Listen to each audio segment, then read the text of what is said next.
The 2023 NFL draft is behind us. Let's talk about some of the decisions the Bengals made in this draft that have some fans scratching their heads and give our overall thoughts because there's some very clear themes of this draft class. You are Locked On Bengals, your daily Cincinnati Bengals podcast, part of the Locked On Podcast Network, your team every day.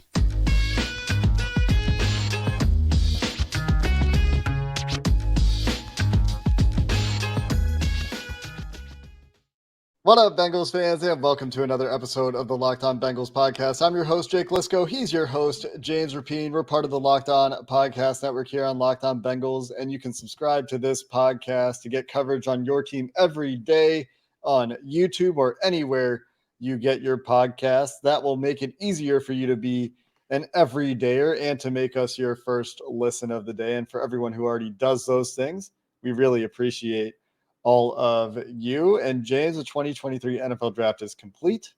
We've done our extra podcast. We've done our extra streams, our extra radio hits, whatever it is, all the extra articles, all the extra interviews, all the time at Paul Brown Stadium. Sorry, Paycor Stadium. And it's done. So we can take a look back at things. We know what the free agency class looks like at this point. We know what the roster is going to more or less look like at this point for 2023. And a lot of those big themes are pretty obvious. And they become much more obvious in hindsight, of course. Things like depth, athleticism, making sure that they've got guys for upcoming expiring contracts on the defensive side of the ball. Finally, after 2 years of us talking about it, adding guys to be in the mix for wide receiver 4 to add a little bit of juice there, adding running back depth, an explosion to that position, all things they've talked about. There are also some things that I think are topics that we can discuss that fans are disappointed in, at least some fans are disappointed in, such as not finding additional talent for the offensive line in this draft class, such as missing on tight end in a really strong tight end draft class and going 3 straight defensive picks and all these things. So a lot of topics that we can discuss here, James, from themes of the class to common criticisms I've seen among fans and things that they liked, because there's a lot to like about this class too. Let's start with the criticisms that you're seeing on social media. What's the main one? So we can just start with the negative and go from there and kind of address it and provide context. So what's the biggest criticism you think you've seen since the Bengals finished their draft? I think there's 2 big ones. Yeah. And one of them has to do with passing on Michael Mayer. Okay. And I think there's some Cincinnati bias there, of course, but not getting a tight end in a strong tight end class is one. And the other one is not getting an offensive lineman. I think a lot of people really wanted them to find an offensive tackle, and DeJuan Jones, maybe did they want them to be more aggressive in the first round? Both of those are possibilities. Okay. So I think those are 2 of them. They feel like, these draft picks are great, that there's value in everything, but they're for the future. They didn't address the needs right now, that sort of thing. All right. So let's start. We can address both. And tackle wise, it is interesting, but I think that our everydayers know how we kind of felt about the Bengals approach going into this class, where in round 1, the guys that they would take with the 28th pick would likely be gone. And after that, who knows? DeJuan Jones is really easy to point out. And we can get more into that in a second. But let's talk about the tight end spot, because everyone mocked the tight end. We had mocks, but that didn't have an offensive lineman. That happened. That seemed more realistic to me than them not taking a tight end. I think they were in on tight end. I don't think this is as simple as, oh, well, the Bengals just don't value tight end and they just can do these 1-year deals and all of those things. No, I think they value tight end and were open to tight end. They weren't going to reach at tight end. And in the right world, or in certain worlds, would they have taken Dalton Kincaid at 28? Absolutely. 100%. They didn't like Michael Mayer as much as the Cincinnati, and I don't even want to say consensus, Cincinnati consensus, because the entire NFL passed on him in round 1. So we can't say, that they completely whiffed on that, because every team in the first round whiffed on that and said, we're good. And the Raiders ultimately took him, and good for Michael Mayer. We'll see if that works out. But there were tight ends the Bengals were willing to take at 28. And well, one, certainly, in Kincaid. And I don't know if they would have taken him over Miles Murphy, to be clear. But I think there are worlds, much like the Jahmyr Gibbs stuff, where they take Dalton Kincaid at 28. And there's a world where they take a tight end at 60, and it did not fall. It did not work in their favor. And I think they reset themselves after the first 2 days, where the Luke Musgrave, Sam Laporta's, not necessarily in that order. And we could go on and on about some of these other tight ends that were available in round one that didn't fall to them in round two that they would have been willing to take in round two. And then by the time they got to round three, of course, Darnell Washington. One, he had the medical red flag for the majority of teams in the NFL, maybe all teams in the NFL. The other part of it was they didn't view him as a fit. Mm-hmm. Like, yeah, he's big, strong. He can block well. They throw the ball all over. They don't need an extra offensive lineman at tight end. They want a guy that can be a dynamic pass catcher. And I think some just assumed based on his 40 or his athletic testing that he would come in and be able to develop that part of his game. And I don't think the Bengals viewed him as a fit in their offense. So then let's fast forward. Well, day three, we talked about some tight ends that they could add going into day three. I think they got to a certain point where it was like, well, these guys aren't going to really do much for us. And they line up with kind of what's out there in free agency, where they could still re-sign maybe a familiar face like Mitch Wilcox, or go out there and get one of those type of players to fill out the roster if they wanted to. And it's like, well, I'd rather have Chase Brown. I'd rather have Charlie Jones. And then you just keep going down the line. So I think that's kind of what happened, is it didn't fit early. And then by the time, and we talked about this scenario where if you don't get one in the first couple rounds, just wait. Well, they didn't get one in the first couple rounds. They waited, and then they looked up and it was like, is this better than what we could get potentially in free agency if we need another guy? And that's how it turned out to, skip on tight end for the second straight year, even though I think they were open and willing to take a tight end if it lined up. That, and how often do we hear fans say, don't reach? Nobody likes to reach. Mm-hmm. Nobody likes it. People saw the Drew Sample pick, for example, as a reach, right? They needed a tight end. They picked Drew Sample in the second round. They didn't pick Drew Sample in the second round this year. And look at, it wasn't Schoonmaker went right before their pick. Yeah. Luke Schoonmaker in the second round. Yeah. That's a reach. Awful second round. Sorry, Dallas. Awful pick. And Bretton Strange went one pick later. Awful. Are you picking either of those guys in the second round? They have a much higher grade, presumably, on DJ Turner. I think they got a lot of guys that were truly callers for them, like DJ Turner.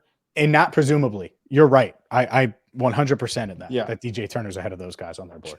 DJ Turner and Jordan Battle, I think they got maybe a round later than they were comfortable drafting them, or maybe a half round later for DJ Turner for whatever it is. I do think there was a world where they would have picked an offensive tackle in the first round, James, but they were all gone. I guess then the criticism is be more aggressive, trade up and go get them. Make the pick swap with Dallas to go get a tackle. I don't know. The Bengals don't love trading up. It's not a big part of their DNA. Generally, the conventional wisdom, I'm just real quick. The conventional wisdom is if you trade up for anything but a quarterback, you're giving up value.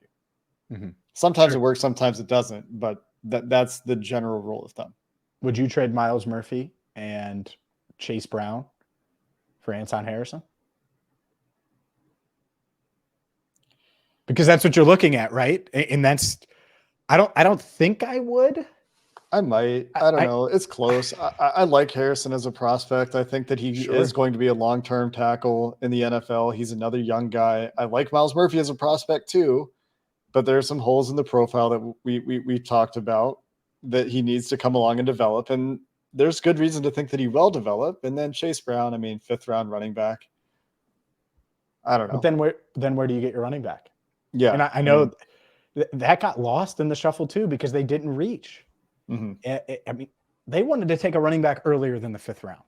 I believe that. Like in a perfect world, they would have found someone that, whether it's Roschon in round 4, mm-hmm. whether it's Zach Charbonnet maybe in round 2, whether it's Jahmyr Gibbs in round 1, obviously Bijan, but no one expected Bijan to be there. Like there were worlds where in each round they could have taken a running back and it didn't line up. And I think that's the same for tight end early. And then after that, they just kind of viewed a lot of these guys like, we have that or we can find that. And they were probably thinking about Josh Riley in the 4th round, in addition to some other players. I think they were thinking about Josh Riley in the 4th round. And Tyler Scott, for whatever reason, for better or for worse. Some people are really upset about this pick too. Not Tyler Scott, sorry, Charlie Jones. Charlie Jones ahead of Tyler Scott is something that some people were not thrilled about. We could talk about that because I watched Tyler Scott and Charlie Jones. Unfamiliar names is part of the problem, right? So let's continue the conversation here. We'll keep going on this draft class, how some of these players fit, what they didn't do, what they did do, coming up next. But first, a word from Built Bar, the #1 protein bar on the planet. And whether you're Charlie Jones and you're trying to bulk up a little bit for the NFL because he weighs around 176 pounds, or you're Tyler Scott, who definitely needs to bulk up as he's the slight speedster from the Bearcats, who I love, by the way. I'm not trying to be mean to him. Built Bar is the bar for you. And maybe you're not trying to put on weight and you're just trying to get in better shape, where you're talking about a protein bar that is covered in 100% dark chocolate, high in protein, low in sugar, low in calories, perfect for you, Tyler Scott, Charlie Jones, Joe Burrow, the rest of the Bengals front office roster. We could go down the list, certainly Jake Liscow and James Rapien, and you can get yours today at Walmart, at Sam's Club. They have a 13-bar box at Sam's Club, so you can get that variety pack and just continue to do exactly what you're trying to do to get that summer bod ahead of vacation. Or you could go to Built.com for every single flavor they offer, including all of the limited flavors. So check them out right now. Sam's Club, Walmart, or Built.com. It's Built Bar, the #1 protein bar on the planet. James, I think a big reason for some of the reactions to this draft class is on us a little bit.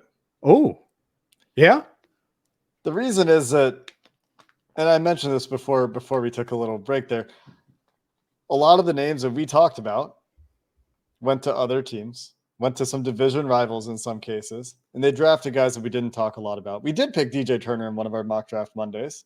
We did. We talked about Myles Murphy. There was a top 30 visit. It was obviously notable. We didn't talk a lot about him because consensus was like 10, 12 picks higher on Myles Murphy. And that was the case for a lot of these picks, by the way. Myles Murphy, DJ Turner, and Jordan Battle all were picked like 10 to 20 spots after their consensus ranking. So in that sense, they got a lot of value out of those picks. But, everyone covering the Bengals was surprised they took a safety. And then you look in hindsight, you think about their history of when they draft safeties. They drafted Jesse Bates when we didn't think they needed a safety. They drafted... yeah, I mean, for the most part, it was a bit of a surprise, I would say, to the general pop. Yes. I mean, they had starters, right? They had starters that I thought George were Iloka. good. And then he replaced George Iloka, who was also a guy that came in and started right away out of the 5th round. I mean, they've been good at drafting safety. Yeah, is another point to point out here. So when you talk about the Jordan Battle pick in particular, I wouldn't be surprised if he's starting this year, like pretty early in the year. I don't know who he's taking off the field, but I know that they really like him, and they would not have drafted him if they didn't think that he was going to be a starter for them in the relatively near future. I think he can do a lot for you and contribute right away. Obviously, they mentioned the special teams aspect of it. You're not paying Nick Scott huge money. That's part of it here. Because in a perfect world, you would look up and you'd have a quartet of safeties where you could still do the 3 safety look at times, where maybe Battle comes in and plays that Von Bell role when you need him to. You have Nick Scott, who can do a little bit of both. Dax Hill, who is as versatile as any player on the team. And you let Luke cook, for lack of a better term. And now you have these different type of safeties where you have these elite athletes in Dax and Scott. And then you have a guy in Battle who's battle tested, I think is fair to say, someone that they didn't expect to be there. And I can tell you, like, it's real easy to say, oh, well, they should have taken a tight end, not traded down, take Darnell Washington. They had Battle so much higher on their board than not just Washington. Like, he was really close to DJ Turner. Like, and then you look up and it's 30-something picks later, and he's clearly, like, far and away the best player on their board. I can't rip them for that. Like, I can't. Now, they may be wrong, right? They may be wrong. And we can turn this into the DeJuan Jones part of it, because right there, like if you would have said in the draft, they get DeJuan Jones at 95, a lot of people would have been like, oh my God, what a home run. There's a reason they didn't take there's a reason they didn't take DeJuan Jones at 95 though. And here's why. Because after one day at the Senior Bowl, when he could have secured himself as probably a first rounder, where if he continues to dominate in the Senior Bowl and then weighs in at his pro day and he's still 374 and he looks like he's in great shape and is doing all the right things, he could have been a first rounder, no doubt, in this class. And instead, he failed all of it.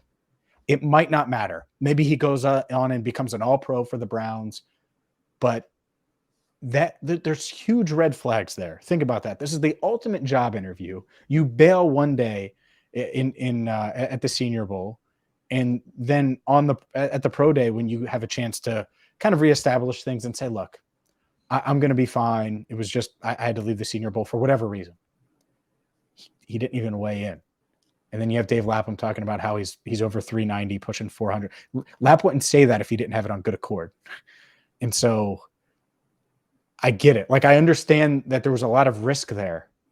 And you know what isn't a risk for them? A guy that they had ranked 30 spots higher on their board that they took with the 95th pick. That's the part where it's like, okay. And I think past Bengals teams, by the way, Jake, would have taken Jones and said, screw that, we're betting on the talent. And sometimes that worked, sometimes that didn't. Here, and I don't think I'm looking at it in orange and black colored glasses, they said, we're sticking to our board, even though it seems weird with the safety, because he's clearly the best player available, and we think he can get on the field, like you said, early on as a rookie. Mm-hmm. I do think that it's a good landing spot for what it's worth for DeJuan Jones, working with Bill Callahan in Cleveland. I mean, the best, probably the best. Aren't very many offensive line coaches that you would say are better than Bill Callahan, or even in Bill Callahan's tier of offensive line coach in the NFL. So, you wish him well, as much as you wish the individual well, and you wish that the Browns will continue to be the Browns. I hope good things happen for DeJuan Jones' career. I liked him a lot as a player. On tape, to me, second round, very comfortable. I mean, people gave us a hard time when we said he might be available to them in the second round. Remember that? People were like, there's no way he makes it to the Bengals second round pick, and made it to the third round pick. What's interesting, and I just want to share, they were in on Jones at a point. Yeah. It just wasn't the first 3 rounds. And I want to be clear there. DeJuan, by the way, because they obviously drafted a Jones. Mm-hmm. There was a path for them to say, all right, we're willing to take this risk. They just didn't want to take it in round 3, especially with a guy that in Jordan Battle that they had such a high grade on and held in such high regard. And like I said, I mentioned it on our last show, but maybe people missed it or just tuned into this one. Darren Simmons, in 15 minutes during the combine interview, said, oh, that's a guy you want on your team. So It wasn't just one guy in the room or the front office, coaching staff, front office. He checked every box.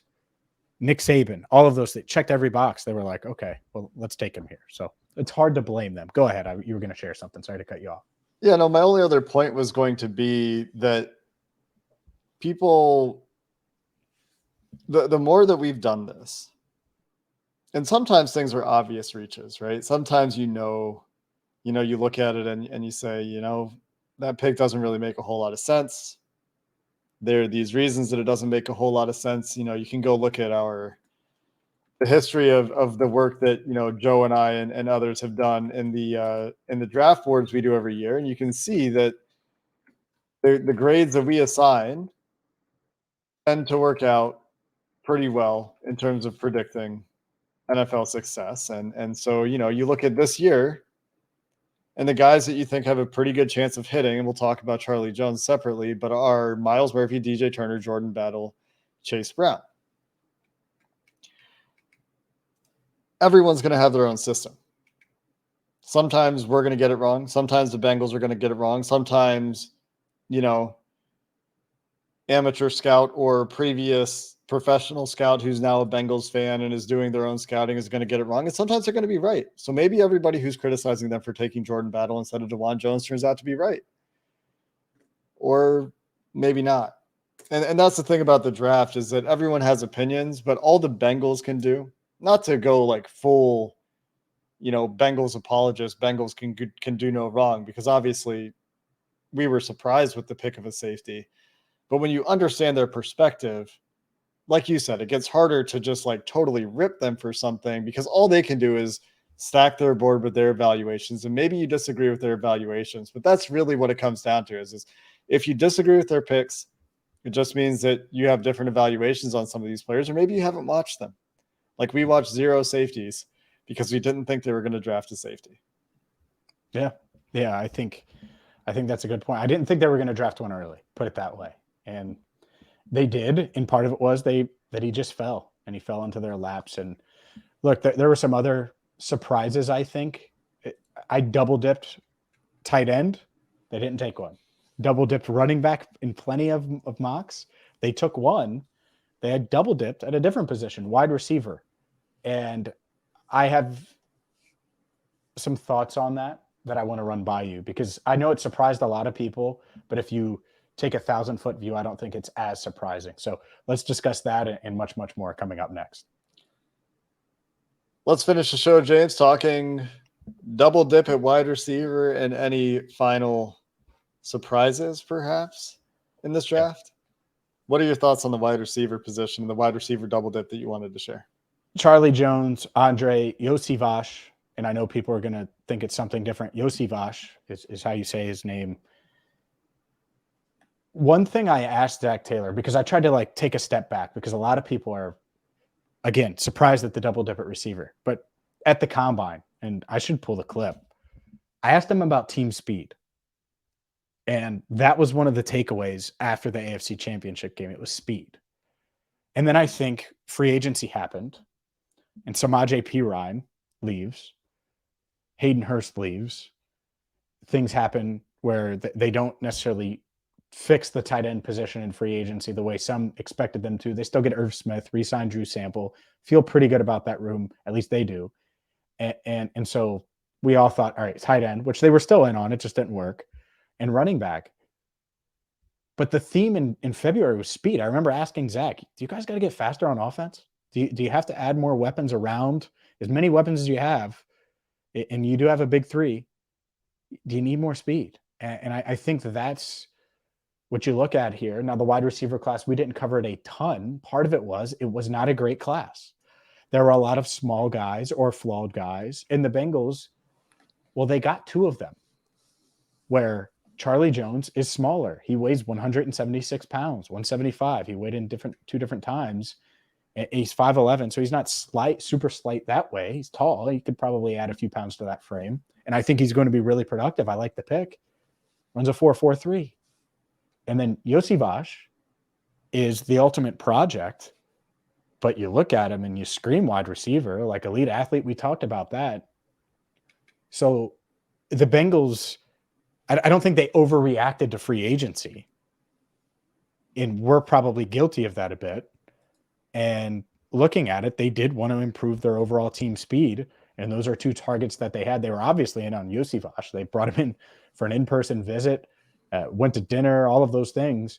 And then Charlie Jones, why do you take him over Tyler Scott? Because I think he's a perfect fit with Joe Burrow, and he can do so much for you. I mean, he's so versatile, and he answers that returnability that you want. Scott never returned kicks or punts at the University of Cincinnati. He projects to be a really, I think he's going to be a really, really good slot player that can have that position flex and play outside a little bit as well. So we'll see. But going back to the combine, that was something we were talking about here on this show. And I asked Zach about it, and I think it got lost in the shuffle a little bit going into the draft. And what do you want him to do with the 6th-round pick? A lot of people would say, pick Zach Kuntz, of course. Zach Kuntz was an older prospect, athletic freak, given. I like this tape. I would have been happy with the pick. This isn't to knock Zach Kuntz, but this is to play devil's advocate and maybe explain why they didn't. Small school, older prospect. Old Dominion, older prospect at tight end. What was his production? What was his production like? It wasn't as dominant as you would want it to be at that kind of school. It's not Old like Dominion. It's not like a Tucker Kraft scenario where he's turning down Alabama transfer NIL offer kind of thing. Where I like Tucker Kraft a lot. The Bengals, probably had him rightly graded, probably would have picked him in the third round or would have considered him at least in the third round. Maybe Jordan Battle was so high on their board, they still would have gone that route. But he doesn't make it to their third round pick, and they thought that the second round was too rich. I think they would have 100% picked Sam Laporta in the second round. He obviously went early second. I think they would have also picked Luke Musgrave in the second round. I'm not sure if they would have picked, none of the other tight ends, because they passed on the rest except Schoonmaker, and they wouldn't have picked Schoonmaker, I don't think, in the second round. But, what else do you want them to do with a 6th-round pick at that point? There are some other players for sure, but 6th-round picks, 7th-round picks, those are specialists in dart throws. And the dart throw that they threw is with an athlete that is essentially just as athletic as Zach Kuntz, was more productive. And I get it, it's Princeton, but it's also Old Dominion, was more productive this past year and is younger, by the way. And they were clearly in on the character-wise, met with him, knew him, all of those things. And it's at a more important position. If we're going to preach premium positions and do that, well, you spent all this time with this guy. He fell a round or two later than people thought he would, or some at least thought he would, at least outside of, NFL buildings. And so if they're both dart throws, I'm okay with doing the wide receiver thing. And the other thing, by the way, they don't go back-to-back years without taking a receiver. And I know we had them taking one, but how many times have they double-dipped at receiver? So many, Jake. And I think that's the other part of it where – and I need to remember this because I think early in the draft process I said, they're for sure taking a receiver. And we looked it up, and it was, late 90s, the last time they didn't take a receiver in back-to-back years? It's been a really long time, yeah. And we didn't hammer that home. Of course they prioritize receiver over tight end. Duh. Always. That's always been the case. Well, and so part of this is on us for not being more clear and direct. I should have seen this coming. So I'm kind of kicking myself that I didn't at least mock the double dip at receiver once. Well, it's not even that they necessarily prioritize wide receiver ahead of tight end. No, I agree with that. They're drafting guys. Yeah, I mean, and that's the thing. When it's going to feel a certain way, and then the reality is that the players are drafting probably have a grade on their board that's 20 picks higher than the next guy in most of these rounds. I know they're second and third, and I think 4th-round picks, and I think 5th-round picks were all very clear decisions on their board. I think the 1st-round pick was close. Yes. And I don't really know about the 6th-round guys. I think they got, we talked about this yesterday, the second punter. Their second choice at punter, right? I think Barringer probably was their first choice at punter. And, 6th, 7th-round guys, I don't know what the intricacies of their board were at that point. Sure. But the things that Charlie Jones and Yosivas have in common are athleticism and dominant production late in their careers. So that's the surprising thing about them, is just that it was late in their careers in college where they started to take off. That's the new thing for the Bengals, but this is something to keep an eye on, I think, for future late round stabs with this coaching staff, with this new regime of drafting, is athleticism and production. Even if it's late, they're willing to take a swing. And I was talking to Joe Goodberry earlier today, James, the Charlie Jones comparison he came up with as a Bengals pick. It's a great pull that I often forget because it was such a weird year. But Jordan Shipley, also 25 as a rookie, and he dealt with injuries, didn't work out for him, but had an electric start to his career. And you talk about a guy that hit the ground running that could do the same, and a guy that could do the same in Charlie Jones. I think that's an interesting comparison. Yeah, and people are going to say, they're both white, you're comparing them, but there is some comparison there. And they're both 25 and productive and slot projections, all this stuff. No doubt. And Charlie Jones is better. I think that's part of it too. And I really like Jordan Shipley, but Jones, he's just more athletic. He played on the outside far more in college than Shipley did. And I think it was very clear. Shipley had shorter arms. He was thicker, weighed more. But Jones much faster. what was faster in the shuttle and the 3-cone, all of those things. I think it's he's such a plug and play guy, but both returned in college as well. But I just when you look at Jones and you look at Josivash, they're almost on for all the comparisons, they're almost on opposite sides of the spectrum. I expect Jones to give Trent Taylor everything he can handle, and Trent Irwin everything they can handle for that wide receiver 4 job. I actually almost expect him to win it. Like anything less than that is kind of a disappointment for me, which is hard to say, right? When you're talking about a rookie coming in, but I expect him to win that job and be the 4th receiver and be on the field a decent amount, when they have 4 wide receiver sets. Maybe they use 4 wide receivers a little bit more and less split the tight end out like they did with Hayden Hurst. Maybe that's a route they go this year. So that's one thing. The other one, Josivash, I think he's more of a project that's going to take a little bit of time. But if it hits, you could look up and be like, man, we stole him in the 6th round. So I don't really expect him to contribute as a receiver this year. And maybe my standards are too low for him and too high for Jones. Maybe the answer is more in the middle, but that's just kind of where I am, less than 48 hours after they were both picked by the Bengals. Our draft sheet generally says that if you score 75 or higher, you have a chance of being a long-term player in the NFL. The Bengals drafted 3 of those this year. Jordan Battle just barely missed it. It was really close. And I'm counting him. He's a 74.3, which is close enough. Miles Murphy, DJ Turner, Jordan Battle, and Chase Brown all hit that mark. Chase Brown, I mentioned, was by far the top running back available for us. He was a 79 is where he worked out. Great production numbers, great athleticism numbers really help him there. He was actually the 6th highest running back on our board overall. And then for Charlie Jones and Josivas and DJ Ivy, there's some things in their profile that knocked them down. And primarily for the receivers, it was a late breakout, like I mentioned. And that's where they will have to be outliers if they're to succeed in the NFL. But hey, we've talked about some of the reasons why they could. Overall, I think, if you want to be upset that the Bengals couldn't find the value at tight end and offensive tackle, that they should have traded up or they should have made a different pick in this spot or that spot, I think that's totally fine, right? Like everyone's entitled to their own opinions. But the thing that I just wanted to throw out with that being the argument is that really you're just disagreeing with the evaluations. Mm-hmm. The Bengals aren't sitting there and picking a different player based on the position they play. They've stacked their board, and maybe the position has some impact on their overall stacking on the board. But this draft, I think, is very clearly a draft where the Bengals just went BPA.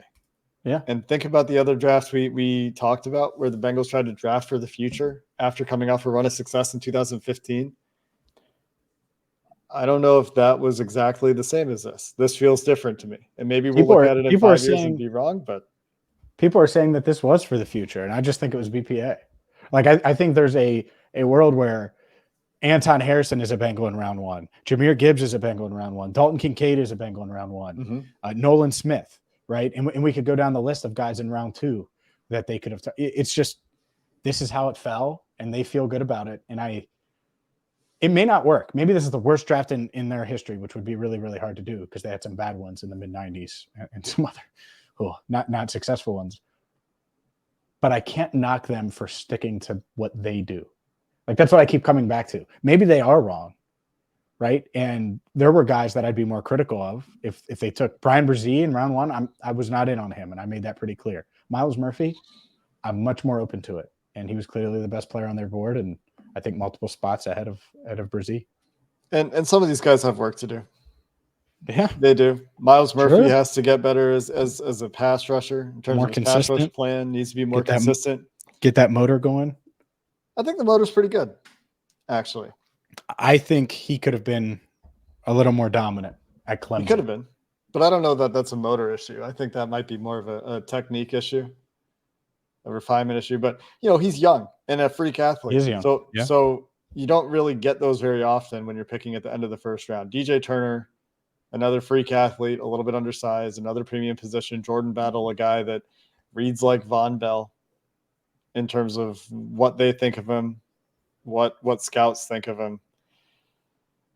So you can see how all these guys make sense, how all these guys can contribute early. And if it doesn't work, it doesn't work. We'll come back and we'll talk about it. But for the most part, there's no glaring reach in this draft. And we tracked it. I mean, consensus rankings, we have them. There's no glaring reach in this draft. I think the biggest reach, according to our consensus board, was Charlie Jones by 16 picks. Or maybe the punter, DJ Ivy. But like 6th, 7th round, that's... Yeah, you're getting your punter because you need a punter. Yeah. I don't think there's ever going to be a consensus on a specialist where you're like, oh, well, that makes sense. Like it's hard for that to happen unless you just wait until pick 246, which they were not willing to do. Michigan kicker in the 3rd round to San Francisco. Michigan State. Oh, Michigan kicker. No, Michigan kicker. Yeah. It was the guy that he held for. And that's the fun part is you're talking about the best kicker in the draft. Well, you just drafted a punter. So to me, I think he should win the job right away because he held for the best kicker in this draft. And obviously he was successful at Michigan. There's one note I have on Robbins before we get out of here. This is the last thing that I should have brought up much earlier because nobody's listening at this point. 38 minutes into the show. Everybody's listening. Oh, James, I said that so people tell us that they were listening at this point. Okay, everybody. He got hurt in 2022. Before he got hurt, he was averaging about 48 yards per punt with like almost a 4.4 second average hang time. After he got hurt, he dropped about 7 yards per punt and about 0.2 seconds of hang time. So his numbers, if you're just going and looking at his like punting statistics, were significantly dinged by an injury that he sustained halfway through the season. And credit Neil at N Engelberger on Twitter for finding that one, that little tidbit about Brad Robbins, who some people have been knocking a little bit, calling him baby leg Brad. Oh God. Got baby on Burrow. And it's perfect. It's perfect. I hope he's the Joe Burrow of punters because the Bengals, well, they're going to be set there and they're going to have to pay him like $1 billion, but he'll be the best punter in the league. $1 billion? It's a joke because Burrow's going to get like the entire franchise with his next deal. That's right. Let's end the podcast there, James. Joe Goodberry is going to join us this week if we can make it work from a scheduling perspective. We get his thoughts on the draft and how things went in each round. We're going to do some grading at some point. Everybody loves A, B, post-draft grades. I saw a great tweet on Sunday morning about how post-draft grades have literally no correlation to the success of a draft class. Nobody knows what they're doing when they give out draft grades, but we're going to do our best anyway, based on the information we have today. I'm going to nail it. Hey, I gave Jamar Chase an A+. Yeah. How'd that turn out? Crushed it. Also, our sheet, I mentioned this a few times now, does a really good job of predicting NFL success. I thought that was really cool. Joe Goodberry earlier on Sunday shared a screenshot of the Bengals draft classes for the last 3 years. And the guys that are still on the team had high grades. The guys that aren't on the team anymore, lower grades. Pretty cool. Anyway, that's going to do it for this episode of the Locked On Bengals podcast. More post-draft content coming your way this week. Until next time, thanks for listening. Hoo day, and have a good one.